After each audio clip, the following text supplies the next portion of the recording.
followed by Andrew Callahan. Go ahead, Mike. Thank you. Good morning, Bill. How are you guys hanging in with everything with COVID at this time?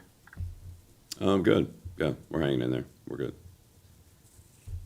And with Kendrick Bourne, does he fall into a category where he's still an option? Where he's still an option for Sunday's game? If he meets the criteria that the league set up, sure.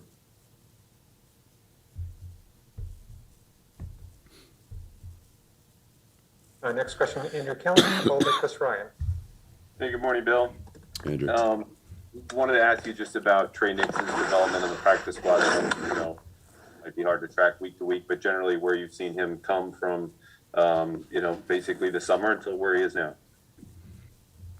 Yeah, Trey works extremely hard. I've been, really impressed with his work ethic, and he does everything we asked him to do and more. And he's improved quite a bit. A young player still has a way to go, of course, but he's working hard and has improved considerably. Next question, Chris Ryan, followed by Ian Steele. Morning, Bill. How are you? Good. Oh, awesome. Wanted to get your feeling on the evolution of Josh Allen from his rookie season to now, particularly when it comes to decision making. What are you seeing from him in that sense?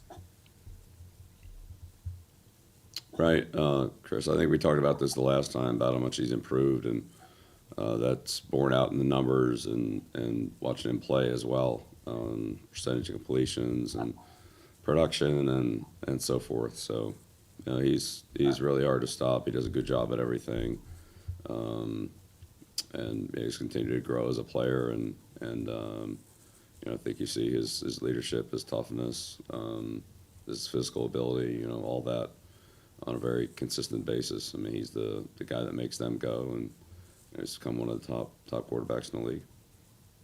There's a lot of excitement about your tight ends coming to this season and foundational years for both of them. In regard to Jonnu and Hunter, what have you liked about what you've seen from them? Have they met what you anticipate in regard to your expectations? Yeah, well, the expectations were for them to come in and work hard and do the best they could every day and improve and work into our offense, and they've done that. So, glad we have them. I think they're both good players, and they'll continue to improve, and we'll, based on game plan and weekly situation, they'll be a big part of what we do. Thanks, Bill. Yeah, you're welcome. Next question, Ian Steele, followed by Jim McBride. Bill, how are you? Oh, good, Ian. Good. Wanted to ask you about Matthew Judon, his first year here. What has he brought to your team, both on the field and off the field, as a leader and maybe an energy player for you guys?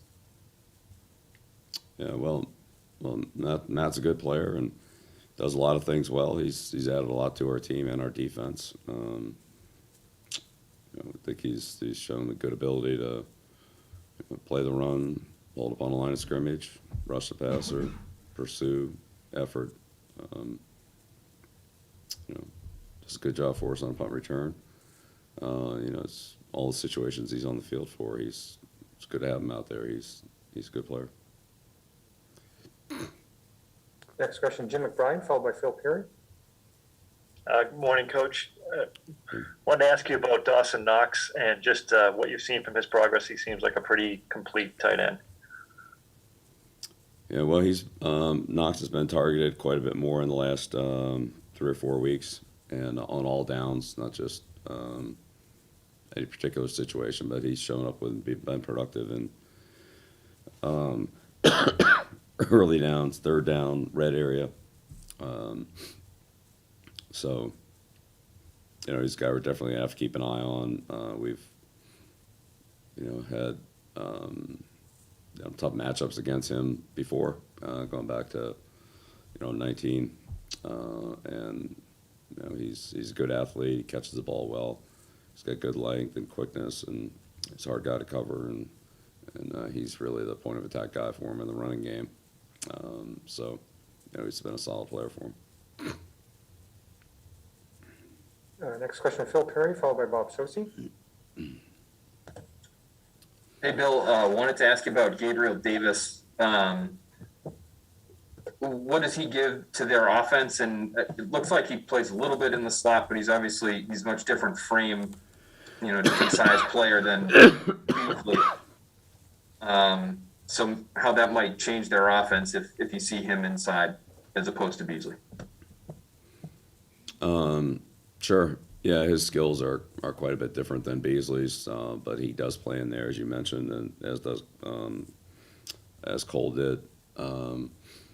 He's been really a versatile player for him. He's kind of been their fourth receiver, Sanders, Diggs, and Beasley this year. But he's played in every game, played quite a bit. In some games more than other, and then last week with Sanders out, he played a lot for Sanders. We'll see how it goes this week, but he's capable of playing all three positions, and they like to move Diggs around, so his flexibility helps. I'm sure it helps Coach Dable with the offense and getting people where he wants to get them. But he's been a productive player at all three levels, down the field, intermediate routes, and catch and run block routes. He's also a very good blocker, and he's been a key guy for him in the running game as well. Certainly, much bigger, more physical presence than Beasley is on some of those plays that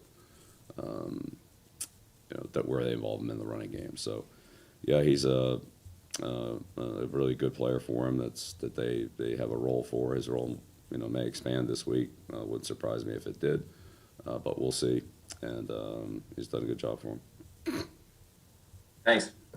You're We're welcome. just going to take two final questions, Bob Sosi and Zach Cox.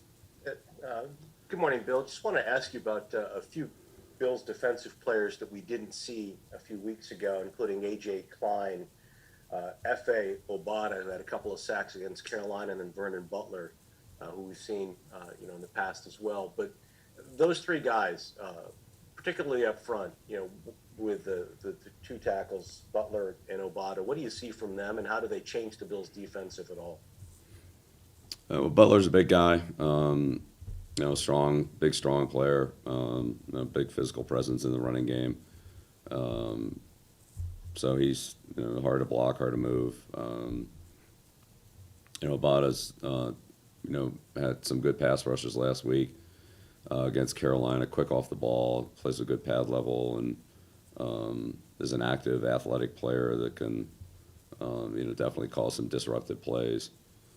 And then, as I said, we didn't have Klein. Klein really has been their kind of linebacker. Now they play a lot of nickel defense, of course, so usually there's two linebackers on the field, and that's Edmonds and Milano. But when they play their 4-3 defense, which they play against us a decent amount because of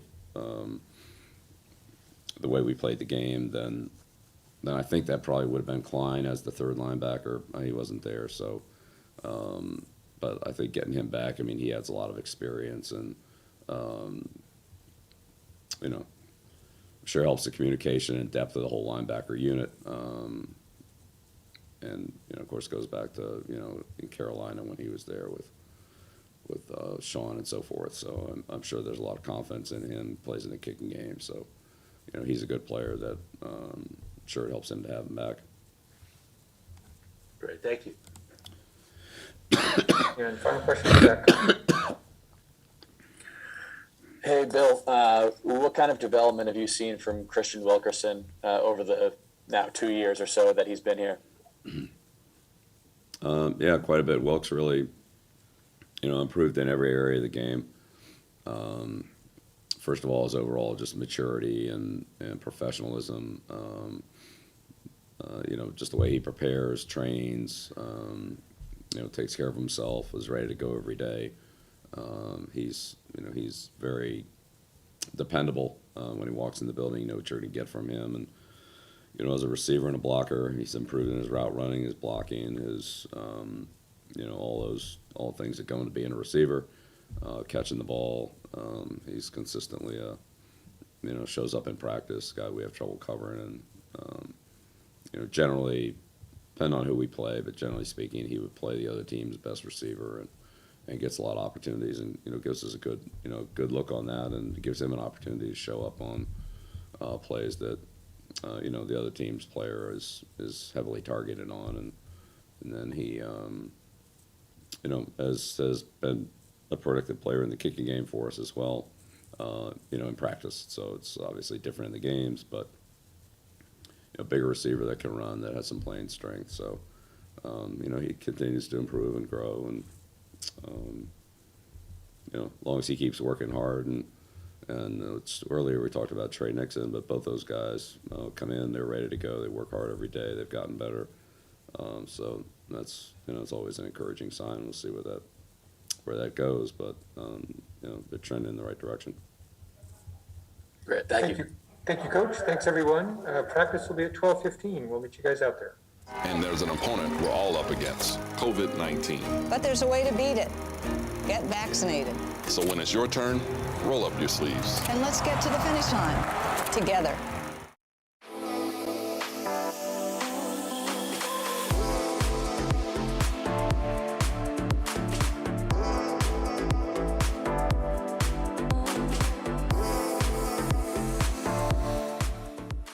When did Bud Light Seltzer start making lemonade? Probably when 2020 handed us all those lemons.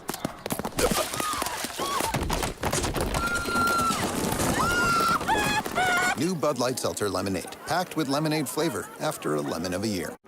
Opponents?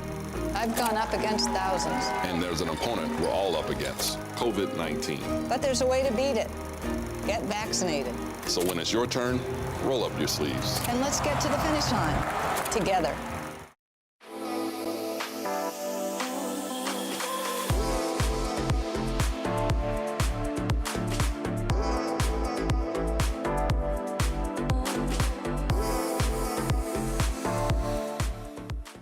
When did Bud Light Seltzer start making lemonade? Probably when 2020 handed us all those lemons.